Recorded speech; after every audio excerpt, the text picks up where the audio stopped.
Trump تو مذاکرات کو پھر بھی ترجیح دے رہے ہیں اور خود امریکی میڈیا کے مطابق ٹرمپ دوبارہ جنگ شروع کرنے کے حوالے سے کافی محتاط ہیں، بلکہ وہ اس کا فیصلہ کرنے سے بھی ہچکچا رہے ہیں۔ اور اسی لیے پیر کو جب صدر ٹرمپ نے ایران پر مجوزہ حملوں کو مؤخر کرنے کا اعلان کیا تھا تو اس کے بعد ان کی اسرائیلی وزیر اعظم نیتن یاہو کے ساتھ ایک سخت ٹیلی فونک گفتگو بھی ہوئی تھی، کیونکہ نیتن یاہو مذاکرات کے بجائے دوبارہ جنگ چاہتے ہیں۔ کل سب سے پہلے امریکی نیوز ویب سائٹ ایکزیوس نے اس حوالے سے لکھا کہ 3 سورسز کے مطابق منگل کو صدر ٹرمپ اور اسرائیلی وزیر اعظم نیتن یاہو کے درمیان ایران کے ساتھ معاہدہ کرنے کی ایک نئی کوشش پر ایک سخت گفتگو ہوئی، اور ایک سورس کے مطابق اس کال کے بعد نیتن یاہو شدید پریشانی اور گھبراہٹ کا شکار نظر آئے۔ اور اس گفتگو سے آگاہ ایک امریکی سورس کے مطابق ٹرمپ نے نیتن یاہو کو بتایا کہ ثالث ایک لیٹر آف انٹینٹ پر کام کر رہے ہیں، جس پر امریکہ اور ایران دونوں دستخط کر دیں گے تاکہ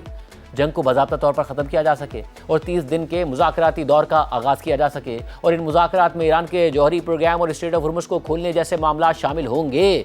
2 اسرائیلی سورسز کے مطابق ٹرمپ اور نیتن یاہو کے درمیان آگے بڑھنے کے طریقے پر اختلاف تھا، جبکہ امریکی سورس کا کہنا ہے کہ کال کے بعد نیتن یاہو بہت زیادہ پریشان تھے۔ اسرائیلی سورسز نے مزید بتایا کہ نیتن یاہو آنے والے ہفتوں میں امریکہ جا کر ٹرمپ سے ملاقات کرنا چاہتے ہیں۔ اس کے علاوہ امریکی نشریاتی ادارے CNN نے ٹرمپ اور نیتن یاہو کے درمیان اس گفتگو کی مزید تفصیلات بتاتے ہوئے لکھا ہے کہ ایک امریکی اہلکار کے مطابق منگل کو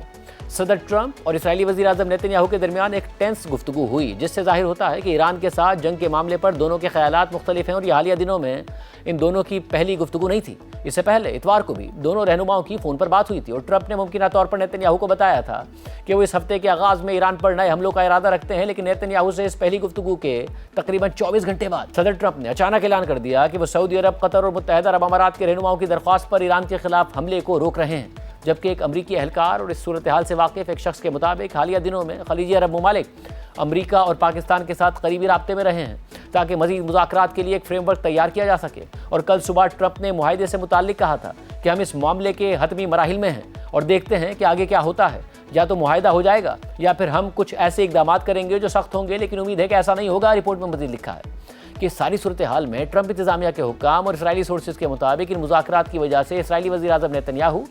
فرسٹریشن کا شکار ہیں، کیونکہ وہ کافی عرصے سے ایران کے خلاف زیادہ سخت رویہ اختیار کرنے کا مطالبہ کرتے رہے ہیں، اور نیتن یاہو کا کہنا ہے کہ تاخیر سے ایران کو فائدہ ہوگا۔ امریکی اہلکار کے مطابق نیتن یاہو نے منگل کو اپنی اسی مایوسی کے ساتھ ٹرمپ سے کہا کہ متوقع حملوں میں تاخیر کرنا غلطی ہوگی، اور صدر ٹرمپ کو اپنے منصوبے کے مطابق آگے بڑھ کر ایران پر حملہ کر دینا چاہیے۔ اور ایک اسرائیلی سورس کے مطابق ٹرمپ سے 1 گھنٹے کی طویل گفتگو کے دوران نیتن یاہو نے فوجی کارروائی دوبارہ شروع کرنے پر زور دیا۔ اسی طرح ایک اور اسرائیلی اہلکار کے مطابق گفتگو کے دوران ٹرمپ اور نیتن یاہو کے درمیان اختلاف واضح تھا، کیونکہ ٹرمپ یہ دیکھنا چاہتے ہیں کہ کیا کوئی معاہدہ ہو سکتا ہے، جبکہ نیتن یاہو کچھ اور توقع کر رہے تھے۔ جبکہ ایکزیوس نے اس حوالے سے مزید لکھا ہے کہ یہ معاملہ اس لیے اہم ہے کیونکہ قطر اور پاکستان نے دیگر علاقائی ثالثوں کی مدد سے ایران اور امریکہ کے درمیان اختلافات کو کم کرنے کے لیے ایک نیا مسودہ تیار کر لیا ہے، اور نیتن یاہو ان مذاکرات کے بارے میں بہت خدشات رکھتے ہیں اور چاہتے ہیں کہ جنگ دوبارہ شروع ہو جائے تاکہ ایران کی فوجی صلاحیت کو مزید کمزور کیا جا سکے اور اس کے اہم انفراسٹرکچر کو تباہ کر کے ایرانی حکومت کو بھی کمزور کیا جا سکے۔ جبکہ ٹرمپ کا اب بھی یہی کہنا ہے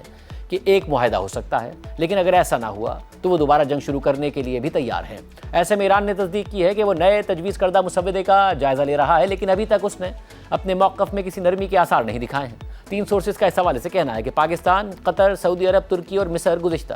چند دنوں سے اس پروپوزل کو بہتر بنانے پر کام کر رہے ہیں تاکہ اختلافات کم کیے جا سکیں، جبکہ 2 عرب حکام اور ایک اسرائیلی سورس کے مطابق قطر نے حال ہی میں امریکہ اور ایران دونوں کو ایک نیا مسودہ پیش کیا ہے۔ تاہم چوتھی سورس کا اس حوالے سے کہنا ہے کہ قطر کا کوئی الگ مسودہ نہیں ہے، بلکہ قطر صرف پہلے سے موجود پاکستانی پروپوزل میں اختلافات کو کم کرنے کی کوششیں کر رہا ہے۔ ایک عرب اہلکار کے مطابق قطر نے اس ہفتے کے آغاز میں ایران کے ساتھ تازہ مسودے پر بات چیت کے لیے اپنا ایک وفد تہران بھیجا تھا۔ عرب اہلکار کا مزید کہنا ہے کہ اس نئی کوشش کا مقصد ایرانیوں سے ان کے جوہری پروگرام کے بارے میں مزید واضح اور عملی کمٹمنٹس لینا ہے، اور امریکہ سے یہ تفصیلات حاصل کرنی ہے کہ منجمد ایرانی اثاثوں کو کس طرح بحال کیا جائے گا۔ تینوں سورسز نے اس بات پر زور دیا کہ یہ واضح نہیں ہے کہ ایران اس نئے مسودے کو قبول کرے گا یا اپنی پوزیشن میں کوئی بڑی تبدیلی لائے گا۔ اس ساری صورتحال میں ایرانی حکام کے عوامی سطح پر بیانات میں بھی واضح طور پر دیکھا جا سکتا ہے کہ ایران اب بھی امریکہ پر اعتماد کرنے کے لیے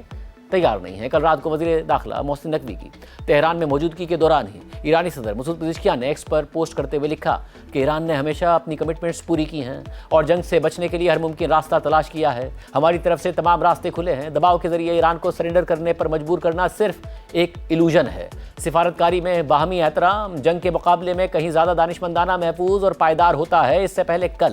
ایران کی پارلیمنٹ کے اسپیکر محمد باقر غالباف نے اپنی سرکاری ویب سائٹ پر جاری ایک پیغام میں امریکہ پر جنگ دوبارہ شروع کرنے کی تیاری کا الزام عائد کرتے ہوئے کہا کہ دشمن کی سرگرمیاں چاہے وہ عوامی سطح پر ہوں یا خفیہ ہوں، دونوں یہ ظاہر کرتی ہیں کہ معاشی اور سیاسی دباؤ کے باوجود اس نے اپنے فوجی مقاصد ترک نہیں کیے اور وہ ایک نئی جنگ شروع کرنے کی کوششیں کر رہا ہے۔